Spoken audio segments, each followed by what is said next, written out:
This week's guest is Brianna Showell. She's the VP of Marketing at Reef, one of maybe the most beloved beach footwear brands.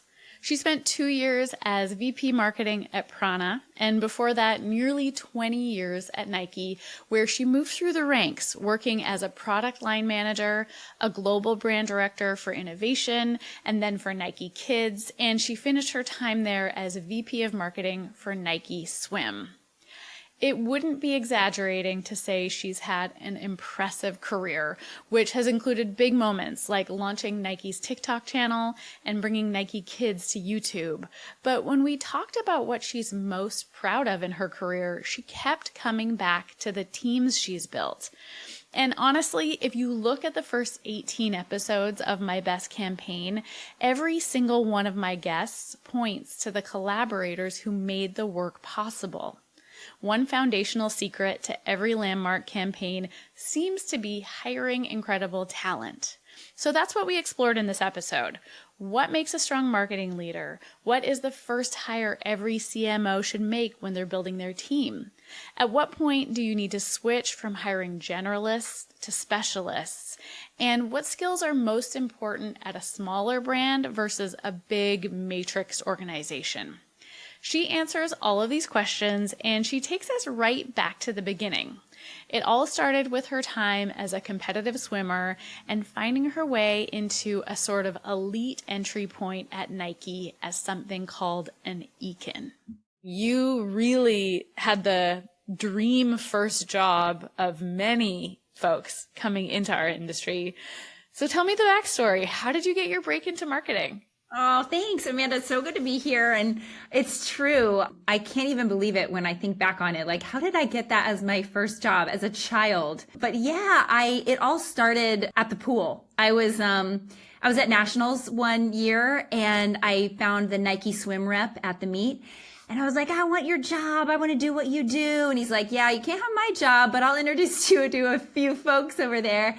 And, I kind of like followed the thread and I ended up with a woman's name who was the EKIN in Indianapolis, which is where I was in Indiana at the time. And so I was like, great, I'm going to call her and find her. So I tracked her down. I said, hey, can I shadow you for a moment? And we had lunch and whatnot. And she kind of gave me a heads up that there was an opening in Seattle. And I was like, great, I'll move to Seattle and I'll get that job. So I did. I moved to Seattle and I was, oddly enough, like sitting in the booth at the Outback Steakhouse filling out an application to be a server when I got the call like, hey, you got the job. So you saved yourself a lot of happy birthdays with crazy antlers on your head or things. And then crazy, the woman who was the EKIN in Indianapolis at the time is still 20 some years later, one of my closest friends of all time. She's the CMO at the Miami Dolphins. She and I worked at Nike together for years and she's like one of my closest friends of all time. So spell this out for those of our listeners who maybe don't know Nike lore. What is an EKIN? What's the role? Why is it called an EKIN? Yes. And does everyone go on to have incredible marketing careers? Incredible something. But yeah, an EKIN is Nike spelled backwards. And an EKIN is really the eyes and ears of the marketplace. And so you're the person in the Foot Locker and the Dick's Sporting Goods that is teaching the people who are frontline with the customer all about the brand. And so you have clinics in the off hours, you do events, and the role has certainly evolved now, but at the time, it was very much like teaching the retailers about the products. And, I guess it's kind of a cult thing because some of the like long time Nike people started out as an EKIN, and you cut your teeth on loving product and consumer. And it's just such a great way to kind of start in with the brand, and you get a tattoo and you just like, you fully drink all the Kool-Aid as an Wait, EKIN. Do you have a tattoo? I didn't do it. I'm such a Susie safe. I didn't do it. But typically you do. And there's some fun other rituals that I can't talk about, but it is a really cool role. And I feel so thankful to have gotten that as my first corporate job. It's insane. Yeah, I think for a lot of brands that maybe have more of a wholesale model, that's sort of what their reps do. Mm-hmm. But you don't have to do all the sales. You got to really just be pure brand education for the love of the product without trying to hawk something. Yeah, totally. Dream first job. And then that turned into a 17-year career at Nike. I know. And 20 if you count Nike Swim, which technically was with Perry Ellis, but it was with, Nike Still Swim. embedded. And you were a varsity swimmer, so that probably was an easy transition to step into the swim side of the brand. The swim thing was crazy because, we all have jobs in our lifetime and, we sit down at the interview and you're like, oh, there's all these great candidates and are they going to pick me? And it was the first time in my life that I was like, wow, there might not be another person on the planet uniquely suited to this job as I am, with like swim background, deep connections to Nike and specifically Nike marketing and then marketing. So I was like, wow, this feels pretty good. Yeah. Walk me through some of the key transition moments in your time at Nike. Like, how do you go from an EKIN to eventually, being a pretty senior leader on the brand side of things? Yeah. I guess sometimes we all get imposter syndrome. But I feel like all throughout my career, it was somebody who took a chance on me and believed that my drive would turn into something. And ultimately it did, Mm-hmm. But I think from EKIN to PLM, it was like, hey, I'm crazy about product. It's, I want to get in there. And it was somebody who kind of picked up on what I was laying down and was like, I'll take a chance on her. She's good vibes for the team. And yeah. So you went from EKIN to line manager to merchant to global brand manager. Yeah, I did do, after I was in product for the first kind of like 6 or so years of my career, I was like, I kind of want to get some more tools in the toolbox. So I actually went back and got my MBA and I did an executive program. So I did it while I was still working. And through the course of that, I kind of realized, hey, I think I might be pretty suited to a brand marketing role. And so throughout the mentorship that I had during the program, I was able to switch after my MBA into a brand marketing role. And it was this role at the time that they had, it was called Marketing Development Program, and they hire ex-MBAs into the organization. And then you go on a little rotation. And so you do a rotation in various categories or functions. And so it's like this insane accelerated education in brand. So that was such an amazing experience. It's almost like in the UK, they call it a graduate scheme. Like some of the bigger corporations will hire you in and you'll do like a year where you spend a quarter kind of in each different function and then they'll place you somewhere. Exactly. And so that's how you found your fit ultimately. Yeah. And I was lucky because I was an internal, MDP and most of the time they come from an external. And so you really do need to kind of learn the company and the culture and all that stuff. Really, I just needed to learn how do they do brand marketing? Yeah. And how did you know you had found your fit in that zone? Like what were the kind of signs that you were in your space that you were meant to be? Yeah. I think just being so energized with how the product actually gets to the consumer. When you're a product person, it's really all about getting the product so perfect so that they can love it. But in brand, it's but you have to get them to decide that yours is the one out of all the choices. And for me, that making those connections and bridging the gap between this thing and that, that's my sauce. I think that storytelling and that piece of it just felt natural to me. Yeah. You got to be part of some pretty fun initiatives from what I can tell in your time at Nike, helping to launch Air Max Day, if I'm not mistaken. Yeah. And Nike's TikTok and YouTube for kids in your time on the kids side of things. Yeah. What is the project there that you feel most proud of? Yeah. I think the Nike Kids time, I was really proud of the work. When you're working in Nike Kids, at least the time when I was there, it's kind of smaller budgets, a little bit somewhat sometimes feeling afterthought. So you kind of always have this chip on your shoulder.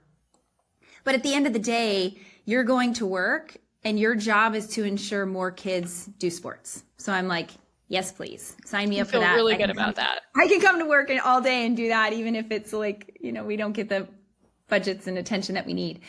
But we started to see, gosh, I can't remember. It was like 2016 or something like that. And we started to see this emergence of like kid influencers, you know, kids that were actually having their own voice and really having an opinion that people were listening to.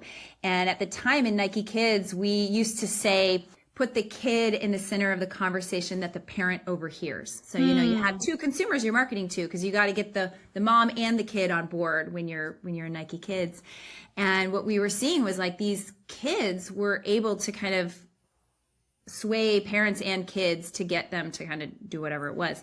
And so we went to VidCon. And we're like, let's go to VidCon and see what's happening and see what's in the space. And we learned a ton.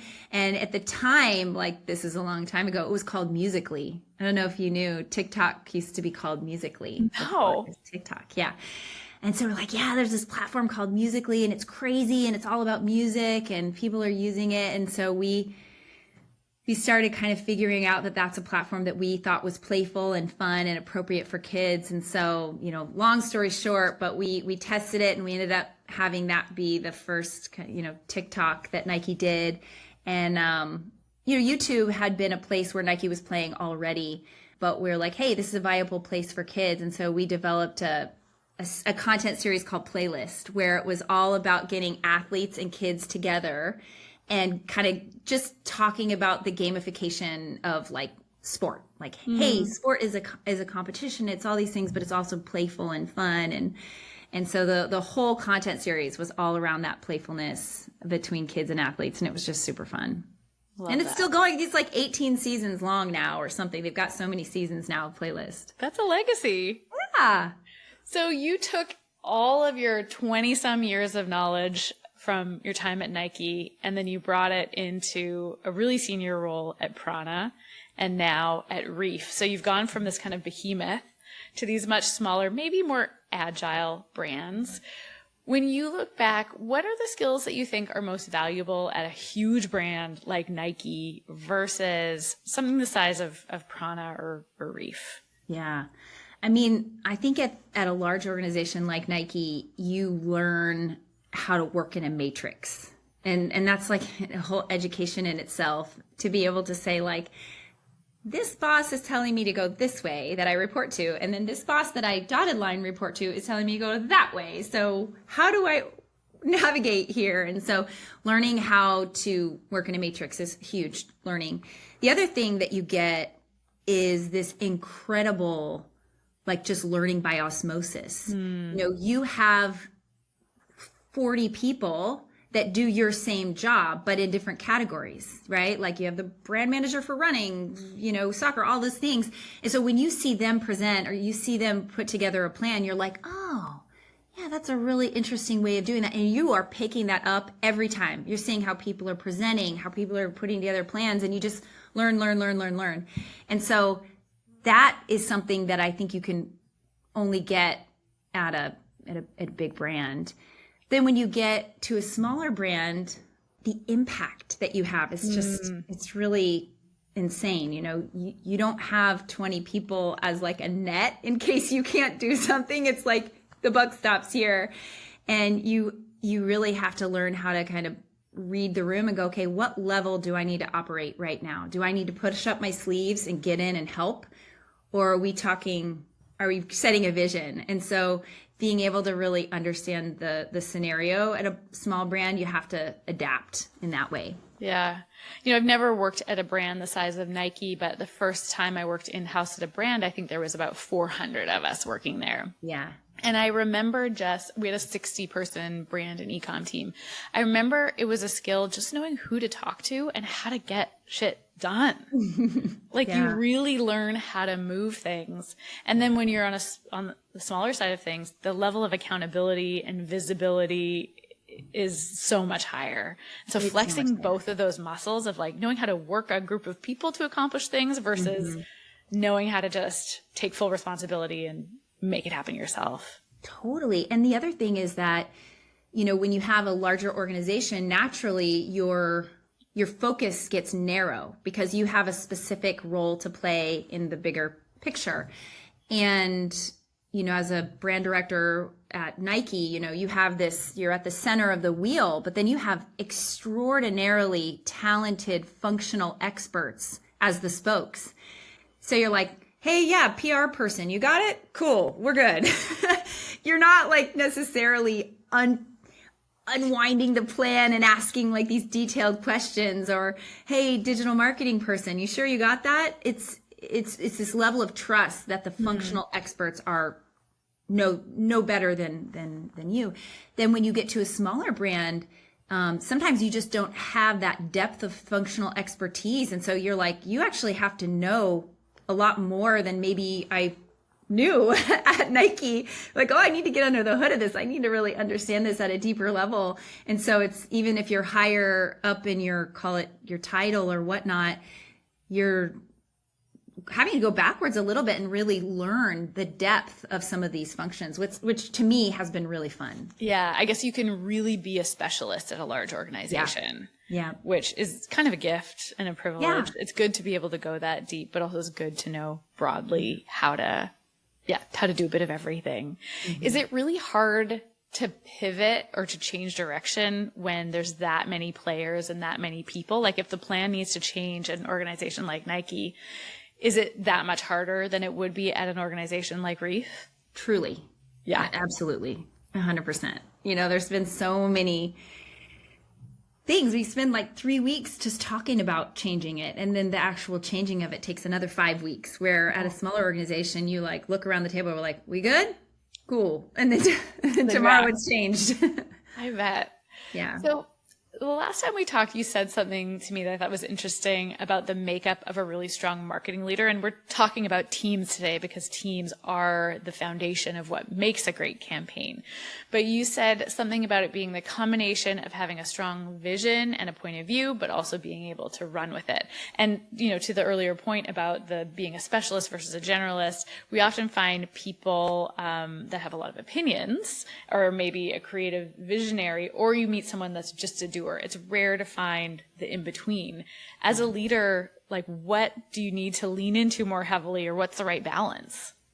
Yeah, I mean, it's tough. And I think there's a lot of leaders that look different, but I do believe that the thing that's shared across great leaders is a really high EQ. Yeah. And you can kind of read the room and read the situation to understand like what your team needs in that moment. And is that to really like dial up your visionary expertise and dial up that because the team needs to rally around a vision? Or is it, hey man, we just need help and we need you to roll up your sleeves and go? And the best leaders, I think, have the EQ to read that and also the willingness to do both. Yeah. Because if you're like, hey, no, I don't do that, it just doesn't play. I don't know any organization where... We've all had leaders that just won't get their hands dirty or don't play by the same rules that they ask their employees to play by. Yeah. Yeah. It just really, I think it brings a lot of loyalty when you see leaders that are willing to step in the trenches when they need to, but not get mired in the trenches, because at the end of the day, you still have to hold that vision, and you can't hold the vision, I think, if you're too much in the day-to-day nitty-gritty, right? Yeah. And I think sometimes too, there's phases in teams where you potentially come into a new group and there's some learning and teaching to do.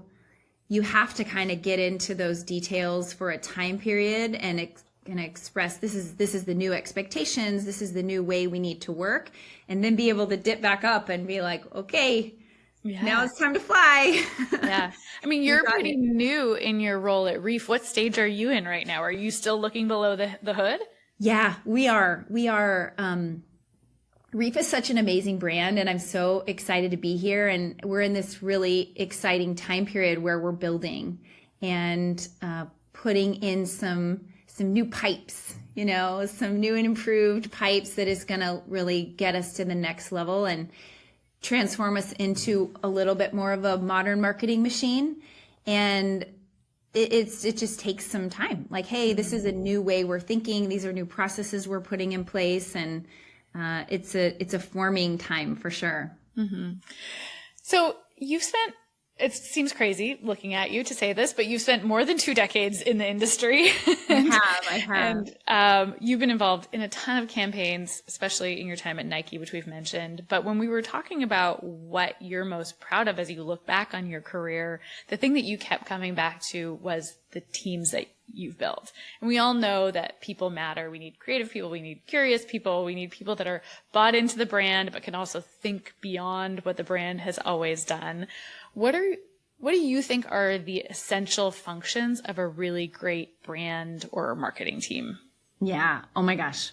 Well, we need all types. We need everybody. But I think, it's interesting. We did this thing this week. We did a insights discovery. Have you ever done that? No, we did a version of it at Kit and Ace when I was there. Yeah, it's like, there's a version, but it's like the red, yellow, green, blue. But as a team, we did it, and everybody gets plotted on this wheel, and you sort of see like, you're the yellows, you're the reds, you're the greens and blues. And what was so beautiful is that it was almost like exactly cut in 4. Which rarely happens on a brand and marketing team, because usually it veers creative or a little less structural. Yeah. Well, to be fair, we had our D2C business partners in there, so we balances out. But I think, having a good mix of people on your team that understand, can really manage the details, and then enough that are really idea focused, and then enough that are really execution focused and collaboration focused. Having a mix is super important. Mm-hmm. That said, I think the other thing about your question is making sure that the team, whatever the mix may be, is operating out of a place of confidence and not fear. Because, businesses and brands go through waves of success and hardship and back again. But the consistent thing that I've seen across Nike experience, across Prana, Reef, everybody, is when people are operating out of fear, doesn't go well. It seems like that was sort of a classic management style for years, like hierarchical, tons of accountability. If you don't hit these metrics, you're going to be in trouble. How do you, and maybe you didn't have to shift that culture, but how do you bring that to your teams? Yeah. I mean, I think part of it is just like my chemical makeup. I can't take any credit. It's just the way that my brain is wired. I just don't operate that way. But I think it's pausing, and that is something that I struggle with, is like pausing enough to be like, okay, something's off the rails right now. How do we pause a minute, gather our thoughts and gather our feelings and gather everything, and then come back with some thoughtful solutions? Because that a quick reaction on anything is going to elicit fear no matter what. And so I think it's building in that discipline to be able to pause for even just a beat, to come back with a measured plan. Yeah. And I'm guessing if you're anything like I am, and I suspect you are, you only hire people that you have utmost confidence in, and you believe that they are good at their jobs. And so you treat them like they're good at their jobs. Yeah. And that builds confidence. It does. But the tricky part is when you're building your team, you get to choose everybody. When you inherit a team. Your team, sometimes that trust is tricky, and there's capabilities that just aren't there. And you want them to be there magically, and they're not. Yeah. So what do you do in those cases? Well, I've failed often because my first instinct is trust. And that's because I had 20 years of working in a place where you wouldn't be there unless you were extraordinarily skilled. And so I've had some misfires when I've trusted, when I really should have leaned in a lot harder on okay, let's go over this together. Let's redo this. And so I'm still finding my way on that in certain scenarios when there are is really being able to go how much trust can I give right now, and what's the right level to trust, and what level is just reckless, So that's something I'm still learning as a leader, for sure. It feels like that's probably part of the looking under the hood phase of the business. It's not just looking at how does this business operate. It's looking at what are the actual skills of the team. Who can I rely on? Who are the superstars, and who needs extra coaching? Yeah. What's lacking? Where do we need to build the muscles? And Well, speaking of building a team, you've been in the position where you're getting to do this increasingly in these roles that you've had. Where do you start when you're building a team? If you were going to start bare bones from scratch, what would be the first hire that you would make? Oh my gosh, that's tricky. It would depend a bit on the brand and the needs and all that stuff, but I think the first thing I would do is just get a really, really strong creative partner. Mm-hmm. For me, like having a strong partnership with creative is so critical as a marketing leader. Sometimes I kind of describe it as like a doctor and a surgeon, right? Because you like got the doctor and they can like see the whole picture and they like can guide you to the right specialist and whatnot. But like a creative is a surgeon, like they can make the thing. And so kind of, you definitely need both. And so I think for me, finding a creative that has a strong strategic muscle and a really good, obviously creative vision and can understand the business, that's the first hire for sure. Yeah. So it would be a creative director, or would it be like a creative executor, like an art director? Probably oh gosh, well, we're starting from scratch. We have no one. I guess I probably would have to do an executor first. Yeah. Right? Yeah, because I mean, you can't make anything if you don't have somebody that can bake the bread. Yeah.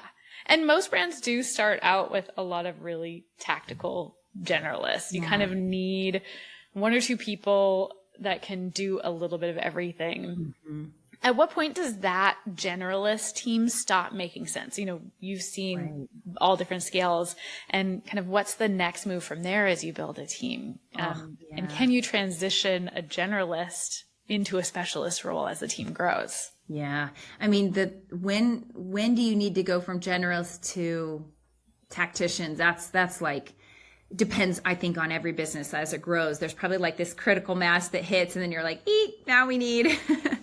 I imagine it's different depending on the size of the business. But to your second question about turning a generalist into a specialist, I think it depends. Mm-hmm. I've had really fun examples of times when I've had someone on the team that was like pushing a rock uphill. They were in a role that didn't naturally suit their strengths. And when I've been able to refit them into the thing that they are more naturally suited to, they soar. And it's like a rocket ship. And it's so cool and rewarding to see that happen when you are able to like go, hey, you're naturally gifted at this. When we get you to do that, you're going to be like 12 times more effective. I think that's so fun, but it doesn't always work for sure. And I think if you have somebody who's a generalist and they're really hungry to learn that specific function and they're just like eating up all the information they can and trying to figure it out to become a specialist, then I think it can work. Yeah. But you got to have that hunger, man. Yeah. Yeah. So what I'm hearing is don't necessarily give up on them. Yeah. And help them find that sweet spot. And the question that came to my mind, which you started to answer with that hunger piece, is what are the characteristics or the signs that that person is worth investing in to turn them into a specialist? So they have to want it badly. Yeah. Are there any other pieces that you would look for before you invest? Yeah, that's a great question. I think somebody who like consistently delivers a solution that they've thought through. And so, you're like, hey, I really worked through the solution and I think this is the best way to approach it. You're like, okay, we might need to work through that a little bit. But some people will just be like, I don't know, man. I'm paralyzed with the thought of trying to bring a solution here and I kind of can't. It's the people who will work through even a kind of jumbled up solution that you want to go, okay, you're really there to try. We got this. We can bring this together. That's so true. I always say to my team, when you're unsure of something, come to me with a question, but come to me with like, these are the 3 routes we could take. And here's my recommendation. And here's why. Mm-hmm. And that's just a sign that they're a great problem solver. You can learn a lot of the nitty gritty of the role, but being able to come with a recommendation that you thought through adds a lot of value. Yeah. I mean, I kind of liken it to just that like athlete mindset. It's like, you just have to deliver it. Like it might be ugly and it might be, but like get out there and grind it out. And I think that's why I have a penchant for like often hiring ex-athletes because I think it's something that's drilled into you from your sport is like people depending on you, man, you got to deliver that thing. Yeah, I think you're spot on. There is a distinct advantage that people who have played competitive sports, team sports, have in the workplace. It seems like they know how to work with a team. They know how to push themselves, put themselves out there, take a risk, because sometimes you just have to have that Hail Mary, you know? Do you see that play out after you've hired those people? Do they tend to be good performers if they've done sport in the past? I haven't seen it fail yet. I haven't seen it fail yet, but it's funny. One of the things that we had in Nike Kids, we had this study, and I don't remember where the data point came from, but I remember it forever. And it was that 96% of C-suite women were athletes. Wow. 96%. Like, that's insanity. And so we always used it in Nike Kids to just remind us, like, we can't let girls drop out of sports. Like, girls got to do sports. But I think that's something, like, the numbers don't lie. If that's real, I think it's real. It teaches you something. And not to say there aren't other things that can teach you super valuable lessons for the workplace, but it's undoubted that, sport teaches you something that's pretty special. It does. I came to sport really late. Like, I actually didn't really get into sport until I was in my late 20s, early 30s. And I look back and I often wonder, like, how different would my trajectory be if I had played a competitive team sport, if I'd realized that I liked it or realized that I had the aptitude for it. Yeah. It's such an advantage. I have such respect for people who come to sport late because that's hard and scary and vulnerable to be like, okay, I don't know what sport did you get into? Well, I'm a runner. Oh, yes. And so, just putting yourself out there when people have done it for years, I think there's just like so much respect in that. Yeah. Okay. Thinking back to teams, when you think of all the groups you've worked with, what role is usually your MVP? Yeah. I mean, I think for me, my MVP has kind of been my brand manager. Mm-hmm. And it's like just that right hand that, like, we're mind melding here, and you're like, you got it? Great. Let's go. And I've had some really great brand manager MVPs, but it would be a really toss up between that and your creative partner. Yeah. I think I get a lot of applications from creatives.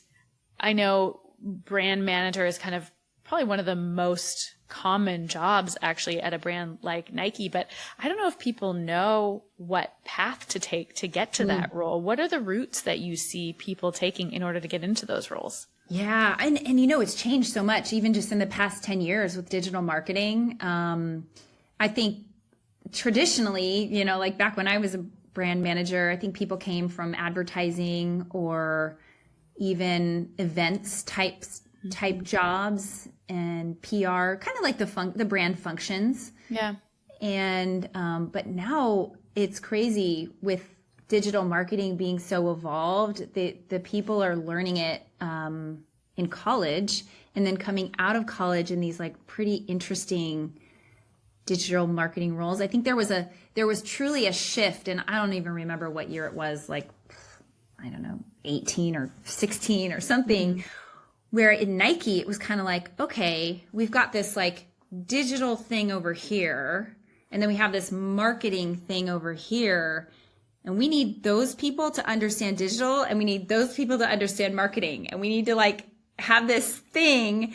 And now I think people are coming up already integrated with both. And so it was interesting for me to kind of come up. I was on this camp, like I was in the very brand camp. And now as I'm working at a smaller brand, seeing some of these people who have come up with both of those disciplines, they're assassins. I mean, it's so impressive for me to see that they can truly understand the digital side of things and digital business side of things and the marketing side. It's super impressive. Yeah.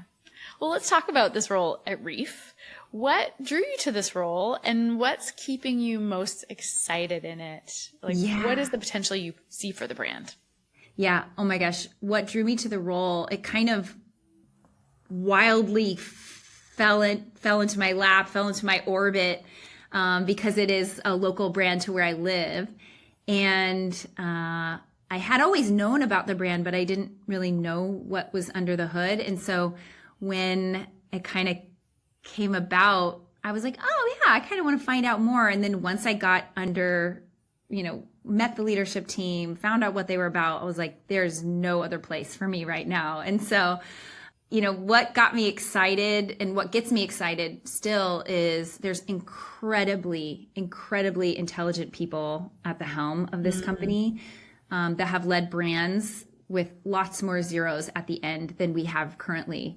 And so I'm learning new things every day, which who doesn't love that? Yeah. Also very strategy led. Like this brand is anchored in strategy. So rare. It's so rare. I mean, I could go on and on. Maybe offline we'll talk more about it, but like incredible. And the decisions are based on data and strategy. And they're like, hey, you have a case there. Here's more money, marketing team, even when things are tough. And so I think just knowing that there's so much time and effort and rigor going into the building of that strategy, amazing. And then the third thing is like freaking great product. Yeah. Like the team has really over the past few years obsessed it and got it to a place where it's just phenomenal. And when people come across it anew, perhaps they knew it from before or whatever, they're like, whoa, this is something special. And I'm like, it's amazing. So lots of momentum and it's just been a great 6 months so far. Yeah. I lived in Maui when I was 21 and I lived in a pair of Reef flip-flops. You did. They saw me through every adventure, traipsing through the mud to waterfalls, walked to the beach every day at lunch. I just destroyed those things, but they really held up remarkably. I love that. I know, it's so cool. I mean, the challenge that we have right now is that we have, and challenge opportunity, we have this amazing brand awareness. People have all happy thoughts about Reef from when they lived in Maui or when they went on vacation, in Florida or whatever it is. But I think they always think flip-flops. And what we found over the past couple of years as we've developed shoes is that the team kind of dripped them out and consumers are like, yes, we want that from you. Yeah. And so kind of without any marketing, this shoe business went crazy. And so we have this, situation where people are saying, yes, we want shoes from you. And so we're building them and we're bringing them, as fast as we can. But if you think about kind of like the funnel, we're really focused on consideration right now because people know the brand. But then they have to sort of see this new expanded range from us. And then they're like, okay, yep, I'm in. I'm surprised. I'm delighted. I'm in. But really, we're focused on consideration right now. It's such a golden place to be in because you're not having to introduce the brand from scratch. It's like it's already embedded in many of our psyches. Totally. And it's just reminding us how much we love it and that there is this whole other product line. Yeah. I always joke. I'm always like, nobody's mad at Reef. Nobody. No. Nobody's mad at Reef. It's like such a happy, joyful, good memories, Yeah, no missteps from Reef. Yeah. What is coming down the line from the brand? What should we be watching for? Yeah. Well, I think next, coming soon, and I'm not sure when will air, but in May, we have a really big launch of our fanning shoe. So our most beloved franchise is a flip-flop with a bottle opener on the bottom. And who doesn't need a bottle opener at the beach? I mean, in a pinch, who doesn't need that? And believe it or not, it's been 20 years. And so it now has a shoe. So it's a shoe with a bottle opener on the bottom. And I got in, week 2 of my new role. We're like, okay, let's brief this thing. And so we found some incredible creative partners outside that we could that we got together with, and they helped us. And we built an integrated campaign. And I think that's what had been missing from Reef is just truly the integration of a full campaign, all tactics, top to bottom, full consumer journey. And so in May, we have kind of the whole meal deal coming out in media investment with the whole thing. And so I'm just so excited to be able to have a proof point of hey, this new process and team we've put together is is where we need to be. So hope it's good. I'll be watching for it. Yeah. So I always like to get some practical marketing advice for right now. And often I do that by just finding out who people are watching, what campaigns people love. Who are you keeping your eye on in the industry right now? Yeah. I mean, so many brands too. So many brands, but I'll give you just a couple specific ones. There's a brand called Londoner. Tell me about them. LNDR. They're a women's brand. I hope I don't get it wrong. If anybody from Londoner is listening, apologies if I get it wrong. But they're a women-founded brand that does like sportswear, bras, sports clothes. But man, their tone is like so right on. And every woman that I've talked to that has come in contact with kind of like their top of funnel, if you will, brand video, they're like, oh, follow. Is it kind of like when Reformation first came out and we all felt so seen? Yes, exactly. And that's it. Their tone right on the money. I think Reformation's doing a great job too. Like consistently. Putting Pete in the ad. Come on. Beyond. They nailed it. Everybody loves Liquid Death. I love them so much. And I love brands that get weird. I just love the keg of water. Amazing. I know.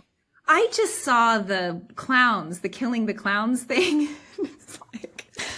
It's unhinged in such a wonderful way. We will link this in the show notes because clearly I need to see it. Killing clowns thing. It's terrifying, and brilliant at the same time. But and then the other one. I think this is a Canadian brand, Essence. Oh yeah. Oh, shout out to the Canadian brand there. Everything they do on social is magic. Yeah. And it's not, my current company's, world necessarily. Yeah, it's a different audience. It's a different deal, but I love the risk they take. They know who they are. They know who their audience is, and they're like, chef's kiss. Yeah. Yeah, and tariffs be damned. The Canadian retailers are going to rise. I know. I love it. I'm pulling for them. I love it. Yeah, the trends, I think, I was telling a friend, I'm obsessed with out of home right now. I just am. I feel like there's just so many fun things to be done, and it's a little bit been underdone. Yes, absolutely. Well, it's the post-COVID, it took people a long time to get back to doing activations, to doing true out of home, large scale. If you listen back, we had an episode with Belly Welly's founder about billboards and how to do billboards really well. Great. But yeah, we're doing tons of activations all of a sudden. Yeah. It's been so fun. It's fun to see. Yeah. I mean, they've been fun to see. Yeah. We were just, we take a couple of members of the team to South by Southwest every year, and Amazon, love them or hate them right now. They always do an incredible Prime activation at South by Southwest. Cool. And they had this beachy vibe where they had this pool filled with beach balls. It wasn't even a pool. It was just had beach balls in it. Yeah. They had all these different stations you could walk through, and it really endears you to the brand, even if you're coming in predisposed to not liking them. Yeah. Yeah. There's something about a giant inflatable. I don't know what it is, true. But it endears you to a brand, whether it's the huge sun bum guy or the whatever. There's something to it. Yeah. I'm on the same page. Awesome. Okay. Couple more questions for you. The first one is, what is the best piece of marketing advice you've ever been given? Man, that is so hard, especially to not sound pithy or cliche.